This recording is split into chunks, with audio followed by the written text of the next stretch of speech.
Hey, good Wednesday evening, everybody. Soon to be Thursday, but it's 11:15 in the East tonight, and we've got breaking news, and we are grateful. Hang on just a second. We got some of these videos from last night. We forgot to take off, and let me get that off, and let me get that off, and that off. Even though it's probably worth keeping up there, the victims, and we're going to talk about that a little bit tonight. Good to see everybody tonight on this special McFiles program tonight. I got my dear buddy James Akers with us tonight. And James, good to see you. I don't know if anybody else really that we could talk to that would give us insight like you can. We're so grateful to have you up on a late night Wednesday of this breaking news from the Middle East. How are you, sir? I am doing fine. It's a pleasure being with you and your audience.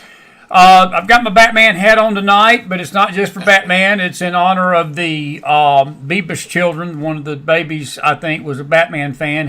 The son, wore the Batman costume, and he was butchered by these Hamas terrorists that we have entered into this agreement with. Israel has tonight. It's phase one. I want to just sum it up. Basically, what we've got is that they have agreed, Hamas has agreed in principle to releasing the hostages, and they're supposed to be released by the weekend, and then the bodies of the dead hostages will follow shortly after, from what I'm understanding. Israel has signed off on that, but there's a lot to be said about this. I did not realize this. I had read somewhere that the exchange for that was 250 terrorists in Israel that were on death row. I read tonight, just heard tonight before we came on, James, that Israel has given up 2,000 Hamas terrorists in exchange for 20 hostages. That should tell you how Israel views life, what they're willing to give up for life, what they're willing to do to save hostages, and the bodies of those that have been killed. It seems in these peace deals, Israel's always getting the short end of this totem pole here, man. I just don't feel good about it, and maybe I'm being too pessimistic, but I don't feel good about this. And I watch when I put it like this: CNN is applauding the deal tonight as the end of the war.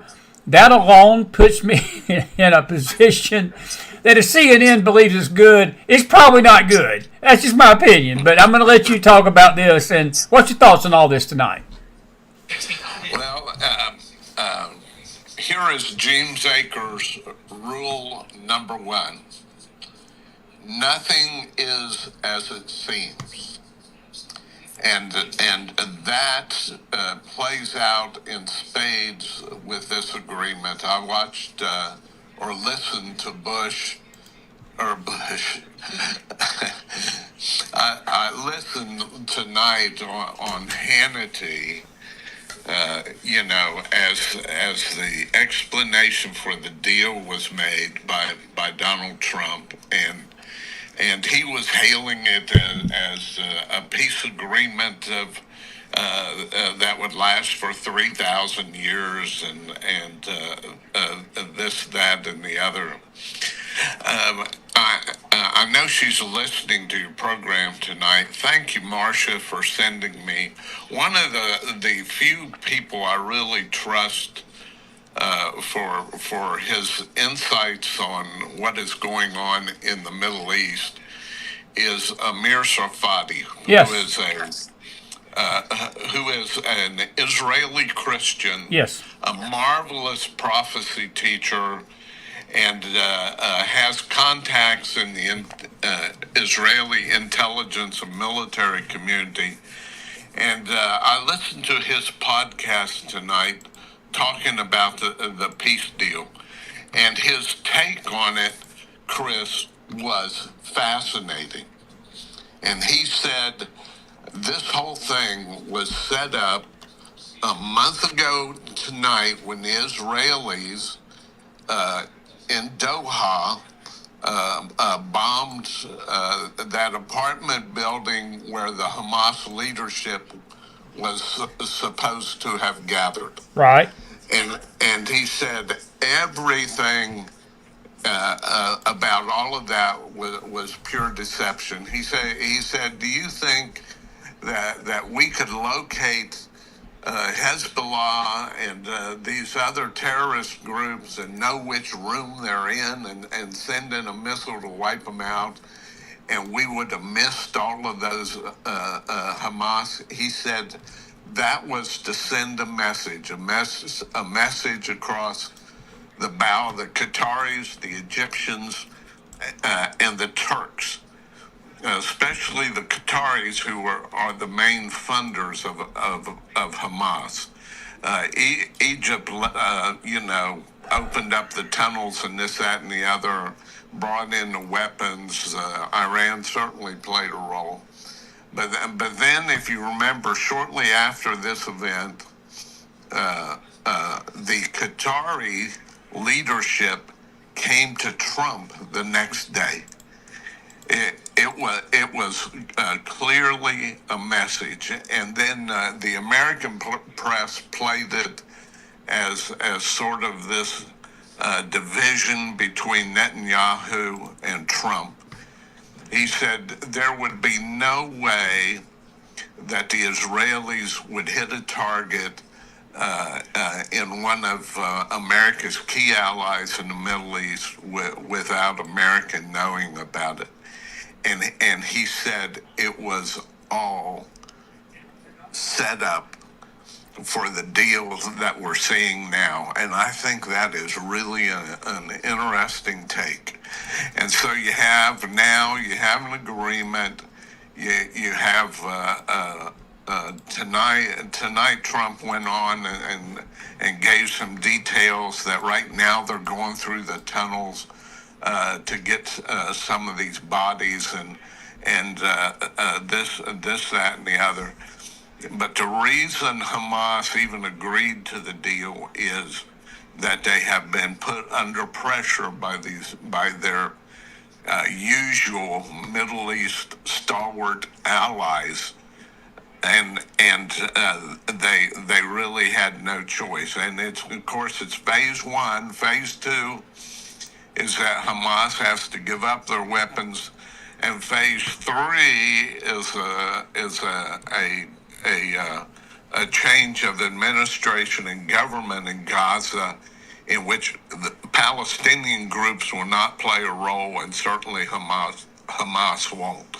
And so we're going to see if all of that takes place. You had the whole gathering, the American leadership. You had this huge military buildup on bases in Doha. You had the defense agreement between Trump and the Emirates, and so the way Sarfati set it up was that all of this was just a clever sleight of hand operation to get to this point, and to get that the message was sent. We missed them on purpose, but we can hit anytime we want to, and that message resonated throughout the Middle East and made possible what we're seeing now.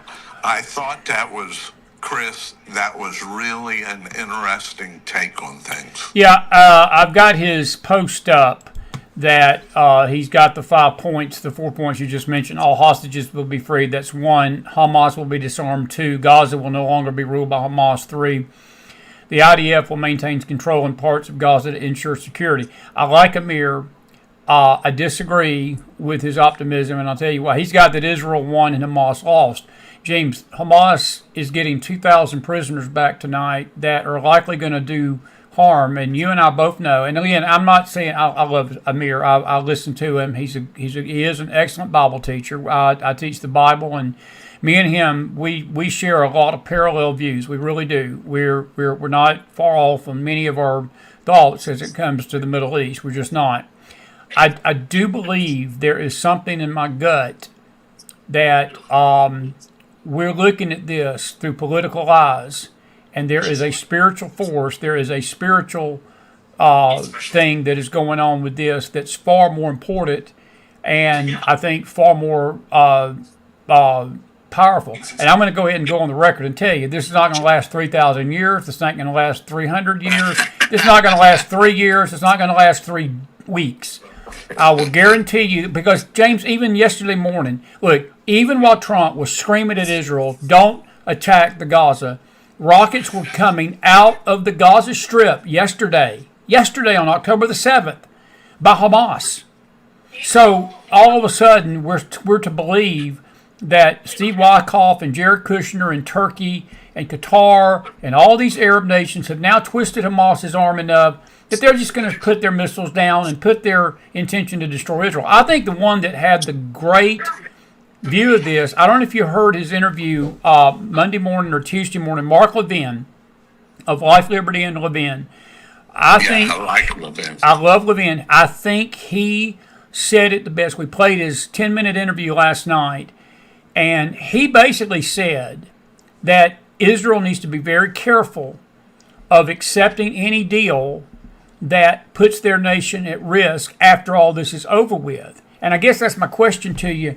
Do you think this ensures that this won't happen again? I don't. And that's just my opinion, because I don't see Hamas doing this. I don't see Hamas disarming. That's just talking. That's really what I understand tonight from just what I'm reading online and sources and this and that and the other, that the disarming is going to be a lot harder than them agreeing to the hostages, because the hostages have lost their value to Hamas, because the world is turning on them about the hostages. But the disarming and giving up Gaza to the Israelis, don't count on it.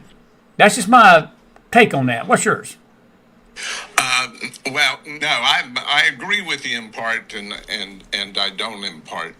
And I'm going to turn your logic on its head. The only restraining factor for Israel to just go into Gaza and just absolutely do whatever it wants was the hostages. If I'll agree. If Hamas releases the hostages, that in effect gives Israel a free hand in Gaza that they haven't had before. They had to operate very carefully because of the hostages. That was the trump card Hamas always held in its pocket. Now, there's still ways to go before the first phase of this agreement is finalized, and I don't trust Hamas any further than I can pick up the Empire State Building and throw it. That's true. And so we will see if they will deliver the live hostages, and as soon as they do, it's going to be a public relations disaster for them. As soon as they release those hostages, if they do, that takes all forms of restraint off of Israeli freedom of action in Gaza. And so I would twist your logic on its head a little bit. And why would Hamas give up the hostages at this late stage? They have to trust the Israelis to release all of those terrorists. And there's a report out of Israel tonight that I read that Netanyahu said there's not going to be any release of the terrorists until they follow through with the next phase of this agreement. So it's going to be really interesting here the next few days to see what happens. Yeah. Well, look, I'm not disagreeing with the word you're saying, and I don't doubt that President Trump is not. I believe he's not naive. I don't believe Benjamin Netanyahu's naive. I guess what is troubling me tonight, and even, and again, I'm trying to be optimistic. I really am. I guess it's hard because I even read the statement here by President Trump that he put out tonight, and I'll just read it while I've got you on there. He says, "I'm very proud to announce that Israel and Hamas have both signed off on the first phase of our peace plan. This means that all of the hostages will be released very soon, and Israel will withdraw their troops to an agreed-upon line as the first steps toward a strong, durable, and everlasting peace. All parties will be treated fairly. This is a great day for the Arab and Muslim world, Israel, all surrounding nations, and the USA, and we thank the mediators from Qatar, Egypt, and Turkey who worked with us to make this historic and unprecedented event happen. Blessed are the peacemakers. James, I'm okay with that statement, but I keep coming back to this. I see your logic, and I'm not saying you're wrong, that yes, Israel is going to have the handcuffs taken off of them once these hostages get back. But does that not... Do we not need to be sort of tampering down on these expectations of an everlasting, enduring peace? Because I do not believe this is what this is going to produce. I just don't. Oh no, I agree with you.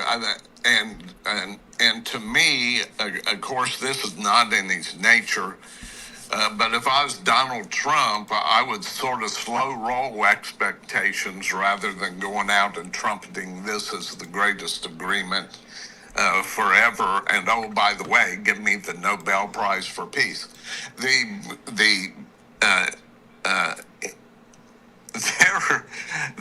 the devil's in the details. How many times have we encountered these radical groups over the years that agree to something when it looks like their back's against the wall, and they never come through with it? Oh, I'll agree. We always expect Israel to come through with its part of the agreement, right? Because of public pressure and this, that, and the other.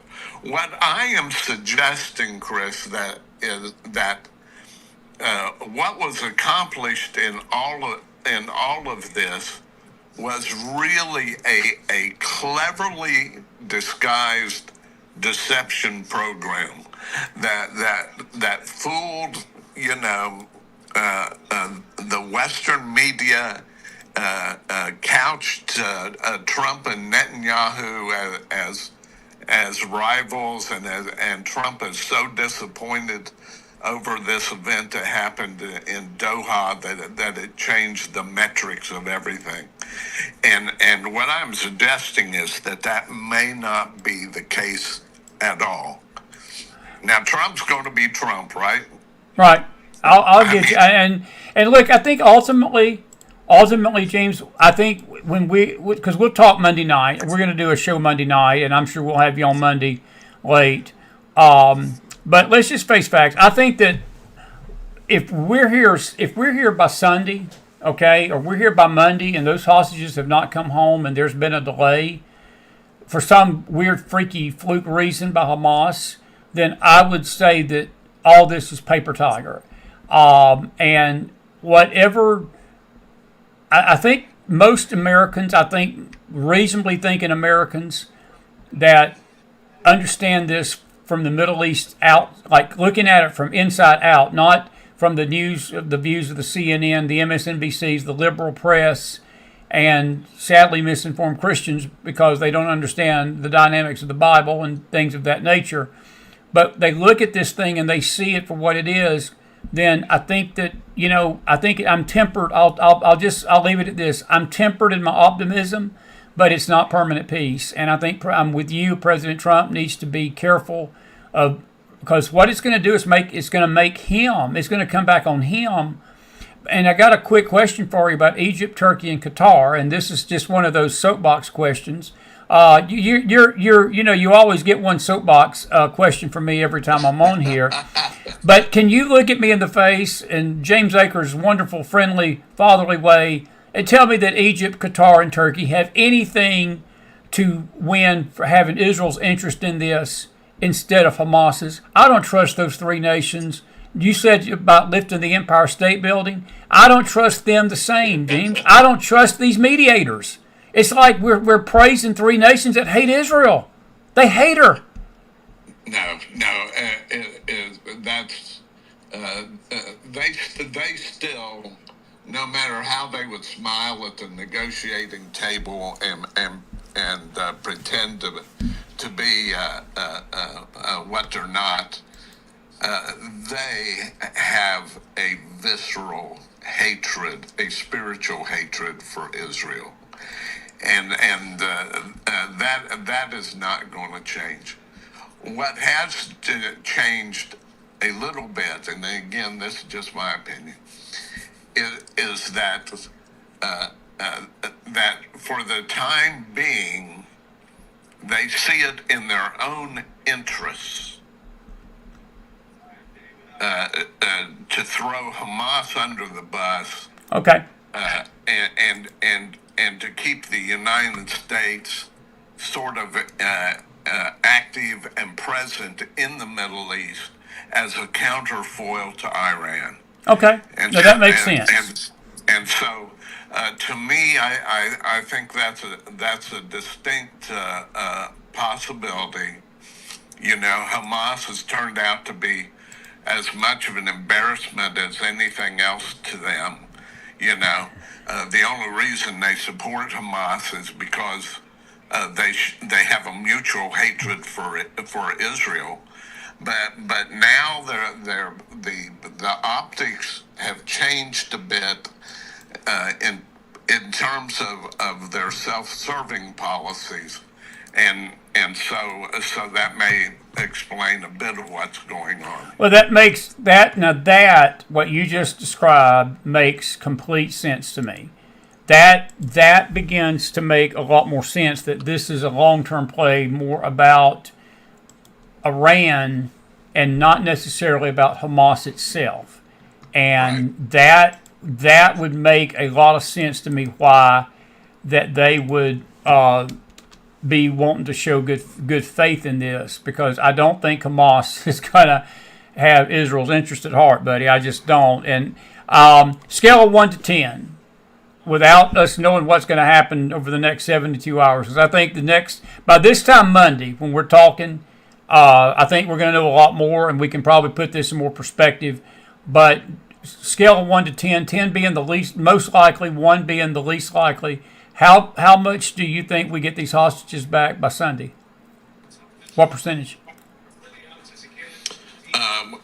If you would have asked me that question 3 or 4 days ago, I would have said at best 2 out of 10. Okay. Right now, I'm in the 5 to 6 range. Okay. I just think that there's something fundamentally changed, and let me just throw in another sort of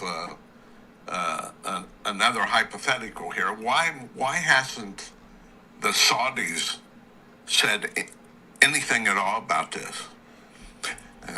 Because I think what we're going to see, and again, this is just my opinion, but what we're going to see is that the Israelis, now that Gaza doesn't have them by the short hairs, that Israeli will go after the Houthis in Yemen with everything they can strike them with, and you know, and the Saudis would like to see nothing more than that happen.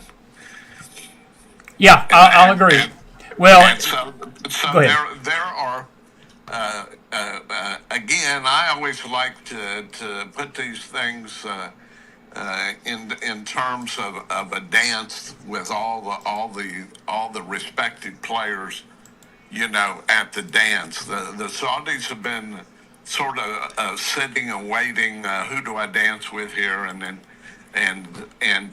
they will be one of the next songs to be played in this dance. In my opinion, we'll see over the next 2 to 3 weeks. I think you're going to see a major strike on the Houthis.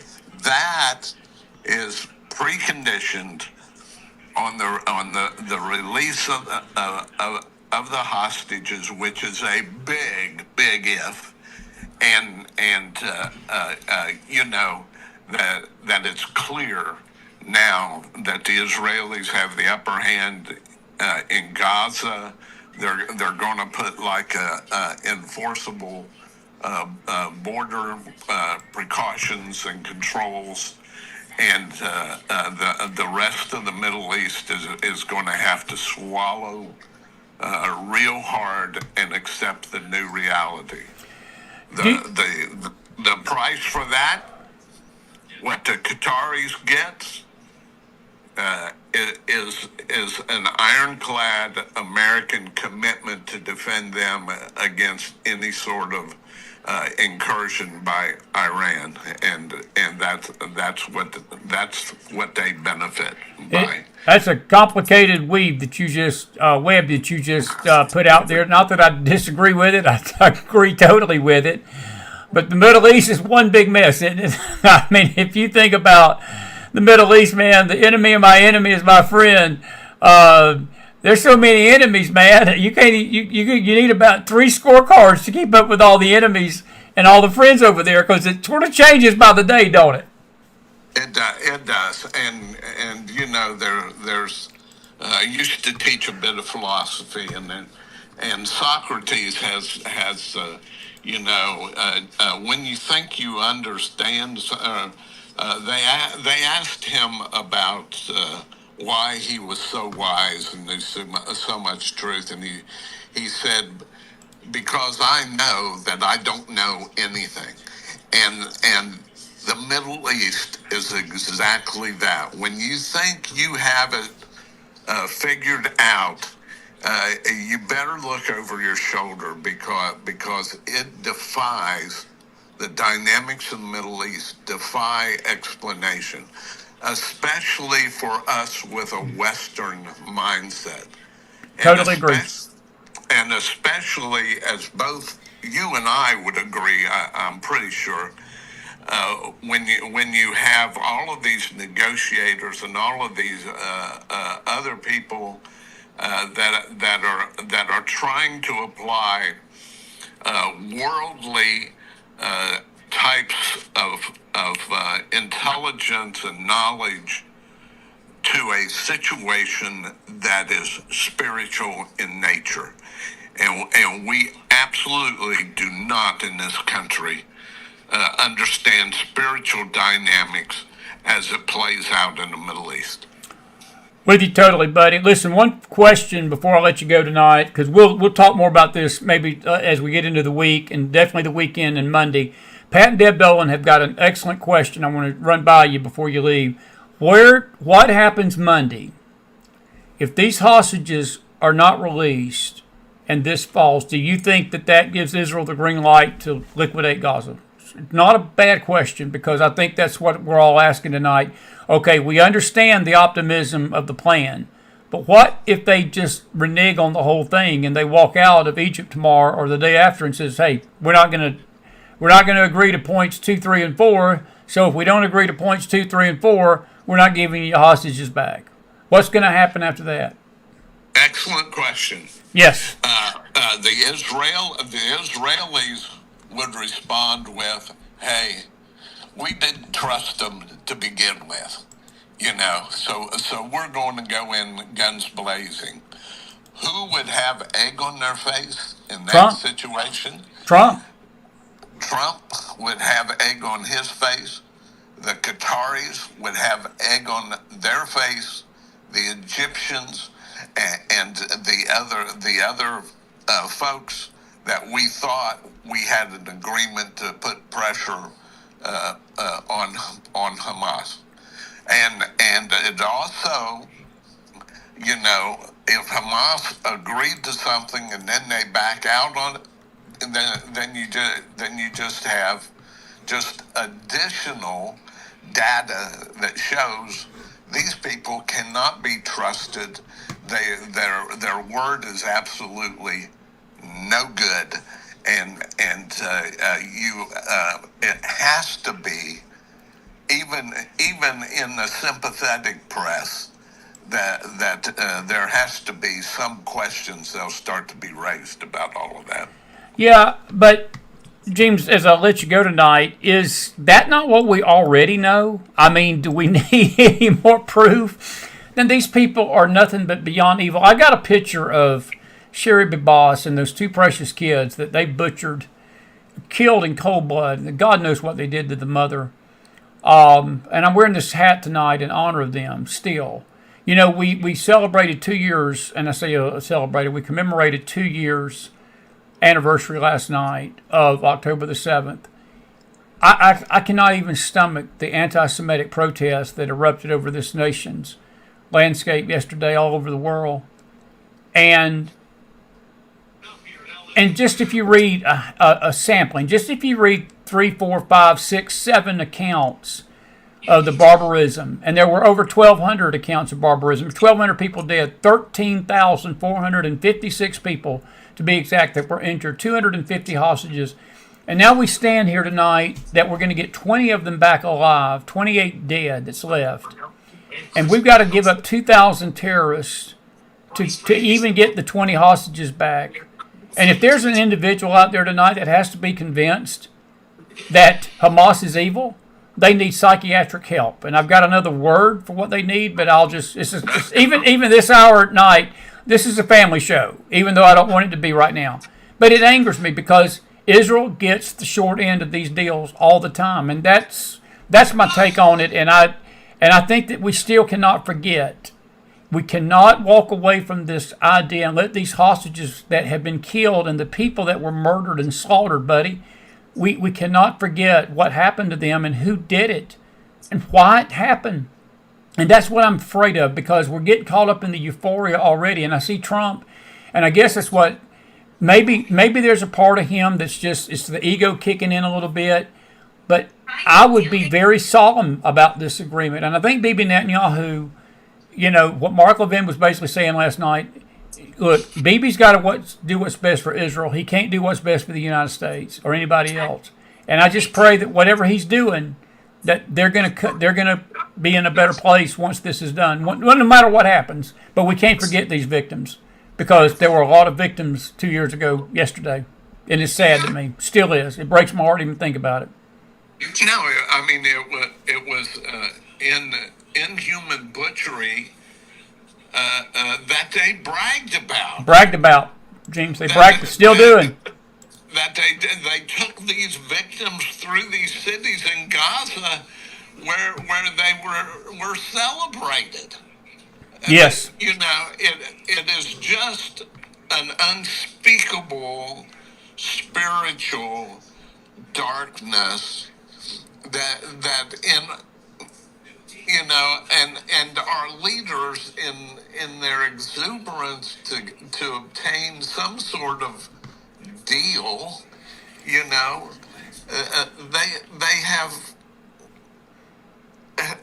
disrespected the incredible pain and suffering of these people. So that's my view of it. No, we're 1,000,000% on the same page, and I guess that's what I'm shame on them. But I feel like tonight even that in all the glee and all the bragging, and I know Trump's Trump, and I get all that, but this is a moment that we, you know. Yes, all right, we're going to bring this conflict to an end. But I still get the sense, I got it from CNN tonight, that they're literally almost gleeful that Hamas is going to walk out of this with dignity. And James, they showed no dignity to Israel. They showed no dignity to any of these victims. They showed nothing but barbarism, nothing but evil, beyond words, that we've not seen this century, except in the Holocaust of 1939 to 1945. 6 million Jews slaughtered in cold blood. And no, it wasn't that number. But brother, let me tell you something. If they could have done that, they would have. They would have. And I don't think we can forget that. And that's what maybe that's part of me, that's the feeling, the sick. I saw a commentator tonight, and she made the statement. She says, I've got a knot in my stomach over this. I've got one too. And I think a lot of people do out there tonight. And that's my all I'm saying. I pray that we're Monday talking about good things. These hostages are home. I know for the families, it will mean the world to them. And I guess right now that's all we need to focus on. But I sure tell you what, we do not need to forget these victims that have died and perished in this tragedy, because this was an act of evil, an unsustainable, unspeakable evil that we've never seen in this century, to be frank with you. I agree 100%. And my question is, where is the accountability? It may never come, James. After the Holocaust, at least it was imperfect and a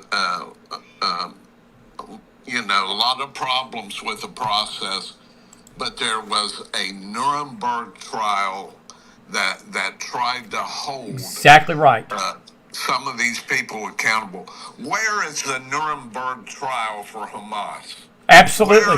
Where is the world demanding accountability and justice in this situation? James, the world is applauding Hamas. Look, these sickening photos coming out of New York City from yesterday.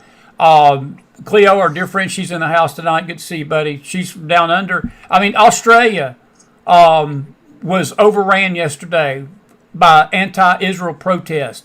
You would have thought that we would have the dignity in this land, and then you've got the church acting the way it does, which is about as sickening to me as anything, and the self-righteous bigotry against Israel, and not even being able to condemn the violence.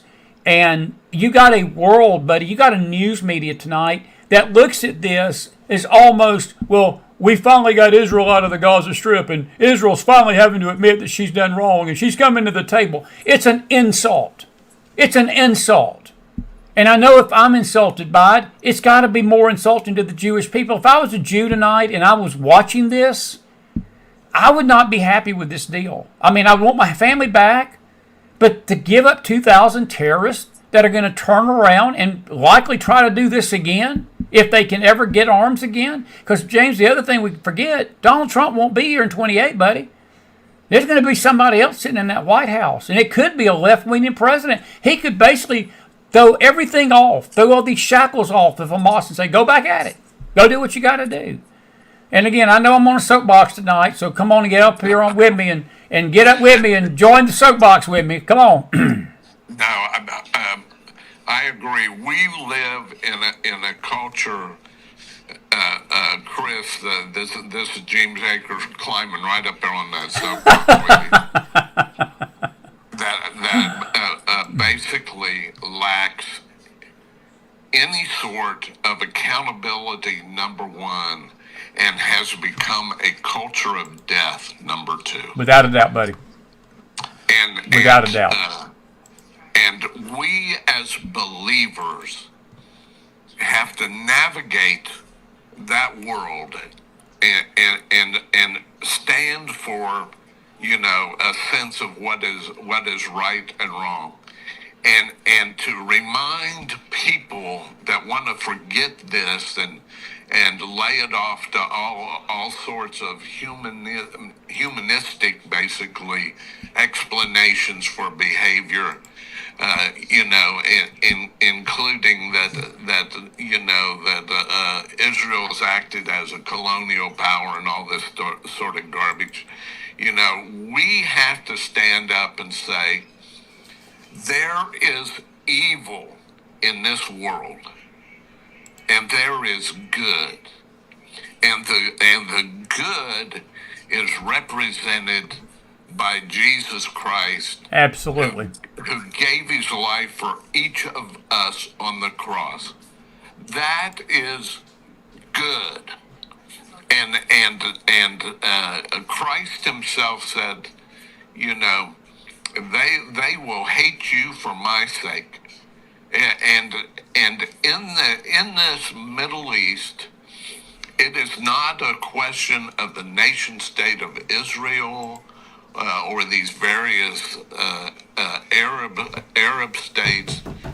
It is the God of this universe that they absolutely hate, and anybody that represents that God. And that spiritual underpinning, that unspeakable evil, and Paul is exactly right that in the last days, not only will they act with evil, they will celebrate the evil that they're acting with.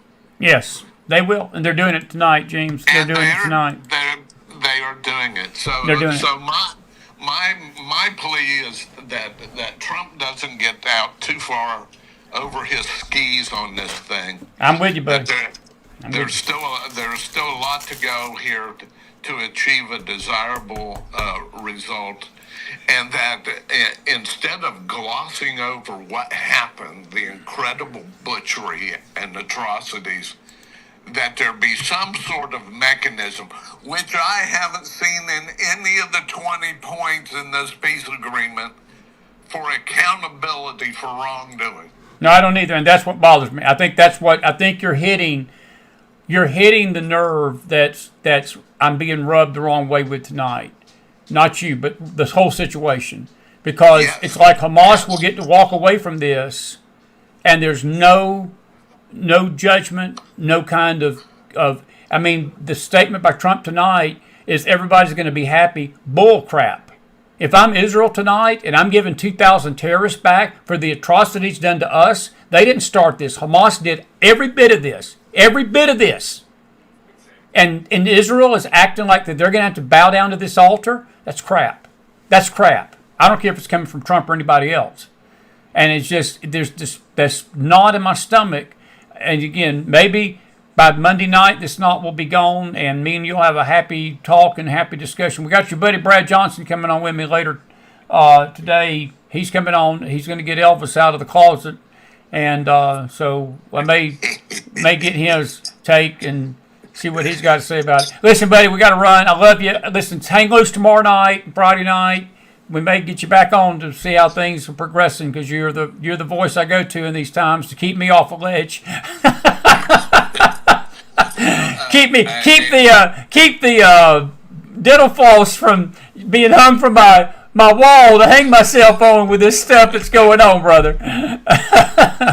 I tell you, Chris, sometimes it's just tough. It is. But none of this stuff catches the Lord God of the universe by surprise. That's exactly right. That's exactly right.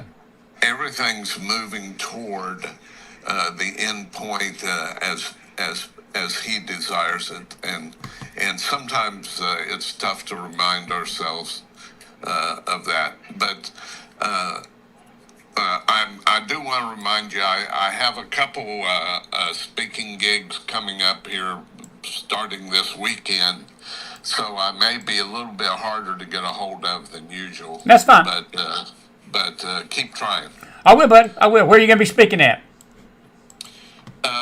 Many years ago, in a remote area of eastern Kentucky, I taught at a college there, and the president of the college asked me to start a high school, and because the public systems were just so woefully ineffective, and there was no spiritual truth whatever, that was being given, and so I started a high school. That was 40 years ago, and so I'm speaking at sort of a 40th anniversary occasion for that. Okay.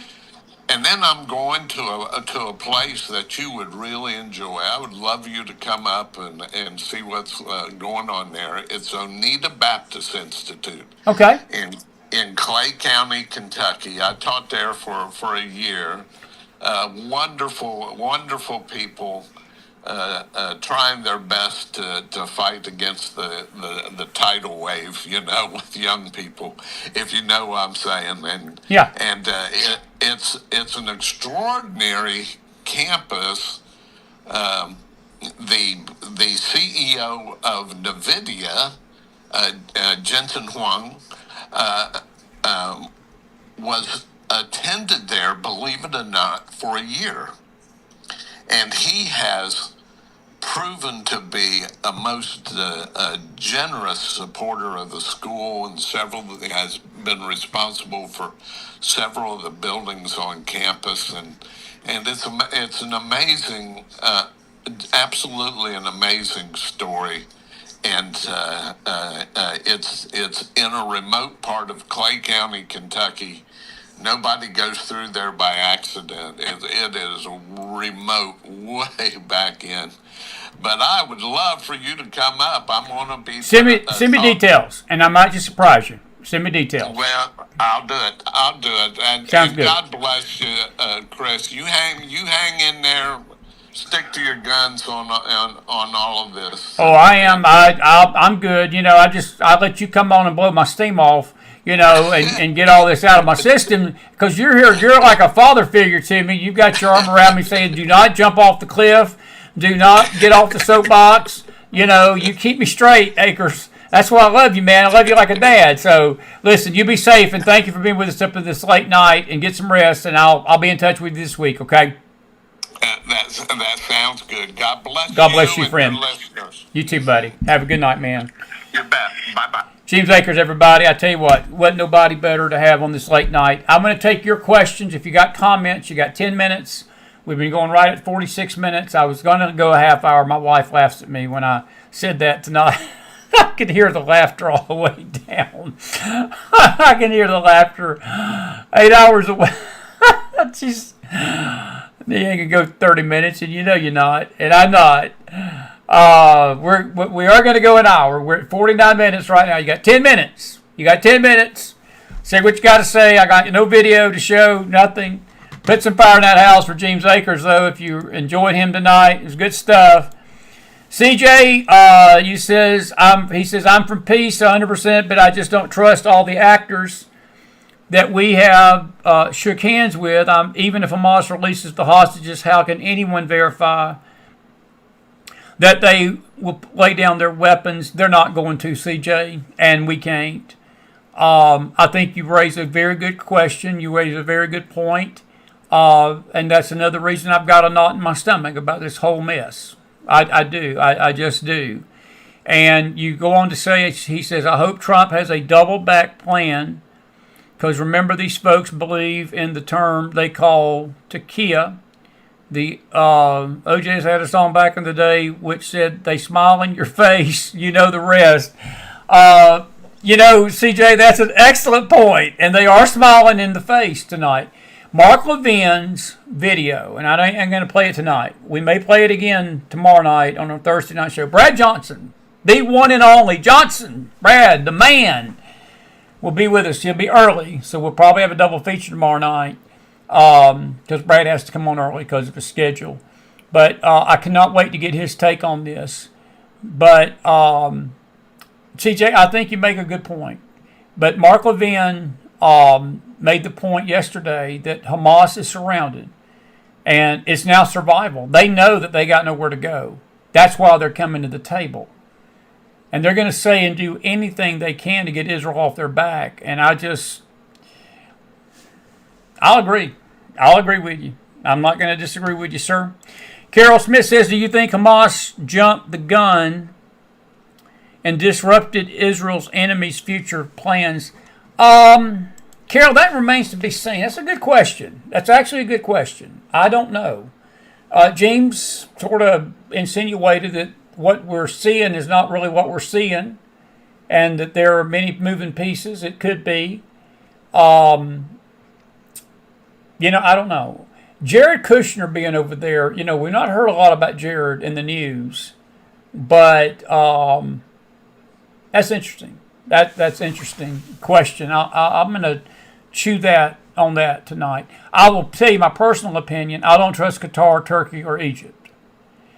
And those nations have nothing but ill will to Israel. They're sort of like CJ says, in your face. They smile in your face, and they're a national disgrace. CJ, I'll add some lyrics to that. I can't add the lyrics I want to add to it, because I am a believer in Jesus, and I'm supposed to act like the Lord, and I'm going to act like Him tonight. But I know I got a few lyrics I could add to that. Carol, one thing I do believe, that Egypt, Qatar, and Turkey have motive for being in this discussion, and whatever they're pushing is not going to benefit Israel.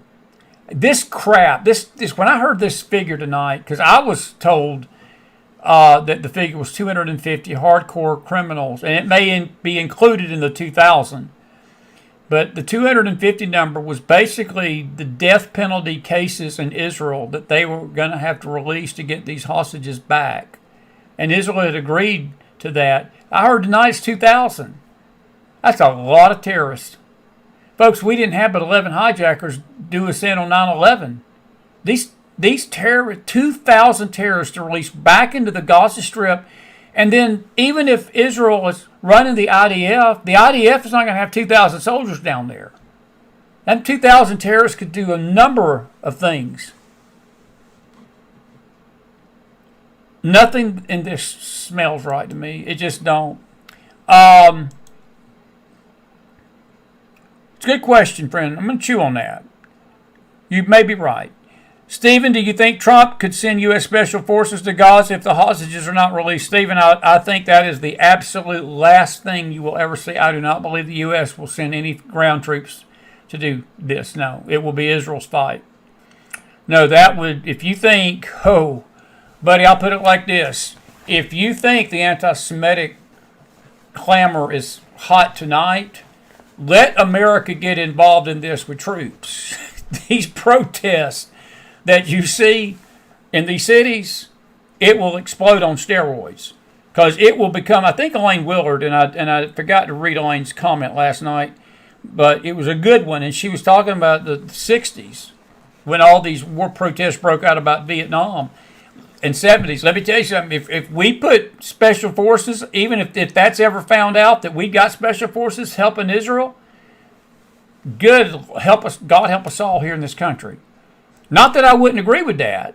Now, your question, should he do it and would he do it, is two different things. But I don't think that that's even in the equation right now. I may be wrong about that. That's one thing I may run by Johnson. It's a good question. I'll run it by Elvis's buddy tomorrow night. It's a good question. Good question. Any other questions, folks? You got 5 minutes. 10 minutes has become 5. Natalie Taylor, good to see you tonight. Chris Davis says, when they say peace and safety, Chris, we quoted that tonight in our Bible study. We quoted that tonight in our Bible study, 1 Thessalonians 5:3, folks. When they say peace and safety, then sudden destruction shall come upon them like travail upon a woman, and they shall not escape. I do not believe, I just go ahead and clarify a few things. This is not the peace treaty of Daniel 9. This is not anything remotely close to it. Trump is making it out like it's the peace treaty of all peace treaties. I tell you what this is doing, folks, though. I want you to just take this from your Bible teacher and also your host of the McFiles, your pastor, your friend, or whatever. What you're seeing tonight is actually a dress rehearsal. This is in many ways sort of a prophetic thundering, a distant thunder. It's a trial run. And I'm not saying Trump's the Antichrist, because he's not. Trump, I believe, his heart is in the right place. But I want you to think about this as I leave you tonight. What if somebody was in these negotiations that his heart wasn't in the right place? That his heart was sort of CJ's smiling your face and basically ready to kill you at the same time, which is what Hamas is doing. But think about this. Think about this. What if somebody was to offer some kind of peace treaty of this same general nature, and it affected not just Hamas, but it affected all the Palestinians? They got out of the West Bank. They got out of Gaza. They gave Israel their land back, gave Israel the right to build that temple on the Temple Mount, gave them full control of Jerusalem. All three things that need to happen and must happen for any of this prophetic revelation, this narrative to really take place with the tribulation.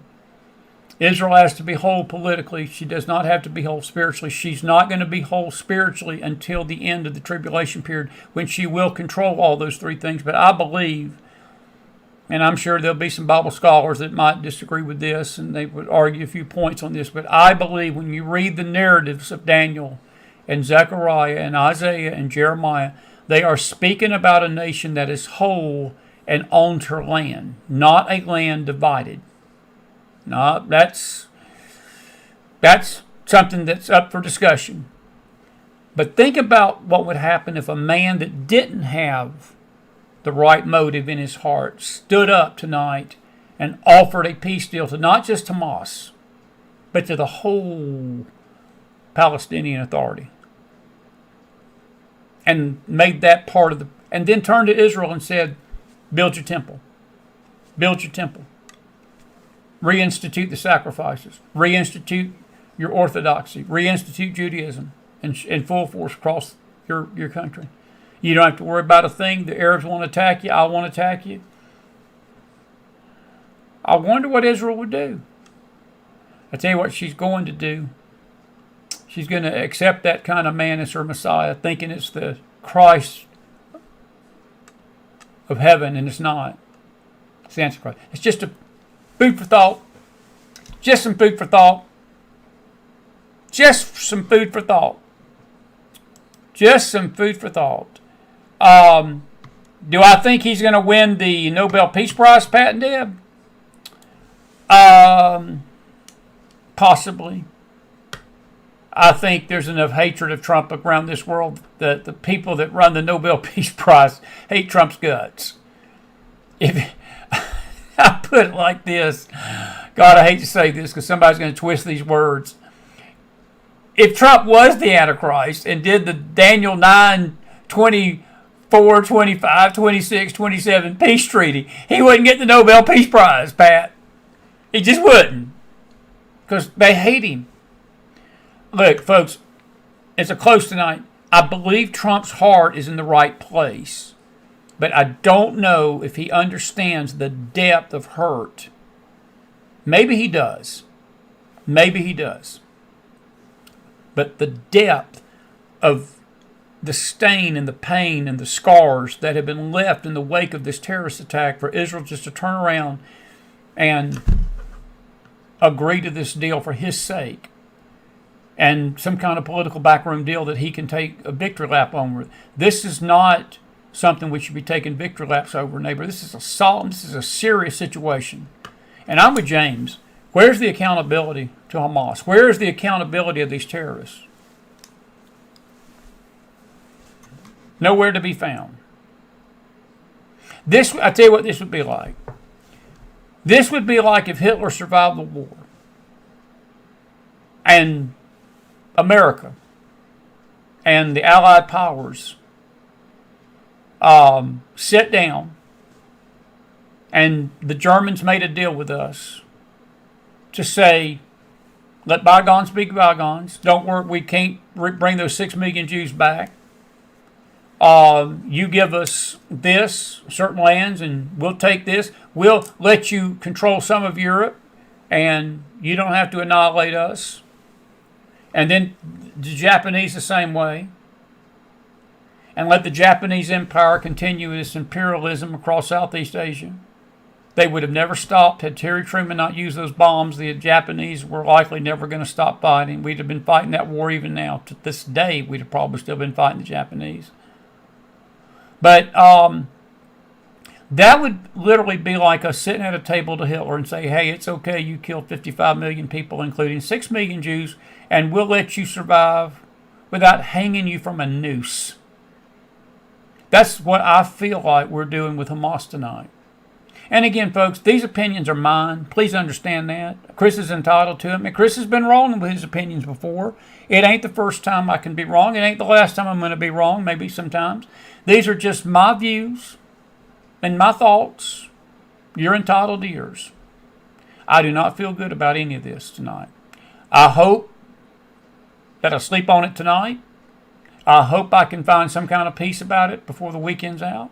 I think that as many of you are tonight, it's a wait and see about these hostages. We'll just see. And if I get back on this program Monday night and all this has worked out greatly and everybody's dancing a jig in Jerusalem and everybody's happy, Chris will get on here and be happy with them. May even dance a jig with you. Cleo's statement is correct. It is a temporary peace at best. It is a temporary peace at best. It's not a peace for 3,000 years, or 30 years, or even 3 years. It's probably not even going to be a peace for 3 or 4 days. I hate to be so pessimistic about it. I really do. But that's how I see it. That's how I see it. All righty. Good stuff tonight. Thank you all for staying up with us. We had a decent crowd. We had a decent crowd in the house tonight. Thank you all for being with us. And if you enjoyed the show, put some fire in that house. Good to see Bear, Stephen, Carol. Thank you all for staying up. CJ Jr. Observer 777. Cleo was here. Alpha Vijaya, Angie Pie. Good to see you. Angel Pie, I'm sorry. And Susan Prusky. Nice to meet you guys. And then also over on Facebook tonight, Gail Myers. Good to see you, dear. Very good to see you. Let's see here. And then Pat Isaacs. Good to see you. Natalie Taylor. Pat and Deb Dolan. Eva Gorecki. Good to see you. Joan Mertz. Debbie Courtwright. Debbie, thank you for coming back in here tonight. She was with us in our Bible study tonight. Bless you and your family. And may the Lord bless all you guys. I really mean that. And we appreciate you being with us. If you enjoyed the show, put some fire to that house. Folks, I'm not just wearing this hat for no reason tonight. That Batman, those beautiful kids, one of those, that little boy, he loved Batman. He wore a Batman costume. I'm wearing this hat for the hostages tonight to let you know we don't need to forget about what's happened. We do not need to forget what's happened. And I'm afraid that's what the world is going to do when this peace treaty is signed. It's just going to be wiped under the rug, and everybody will forget about the Sharon B. Bosses of the world and the other tragic deaths of nearly 1,200 people, over 1,200 people, and 13,456 Israelis that were injured, including many Americans. And these hostages that sadly will not come home. There will be 20 of them that will, alive. 28 are dead. And it just seems like nobody cares about that. I do. And I'm going to keep caring, and I'm going to keep screaming. I'll keep screaming. Scream with me. God bless you. God bless your families. God bless this great nation of America. Thank you, James Akers, for being with us on this late night. Folks, it's unlikely. It's growing more and more unlikely. I'm not going to be with you in the morning on our Bible study. I hate that, but we'll be back Friday. But we will be back here tomorrow night with Brad Johnson. We've got an appointment we've got to keep tomorrow, and I've got to prepare for it, and it may keep me from being with you. But if I am on in the morning, to be early, and if we see you tomorrow, great. If we don't, I'll see you Friday. But definitely tomorrow night with Brad Johnson. Until then, Chris McDonald out. May the Lord bless you tonight. Pray for the peace of Jerusalem, and be safe out there. Good night.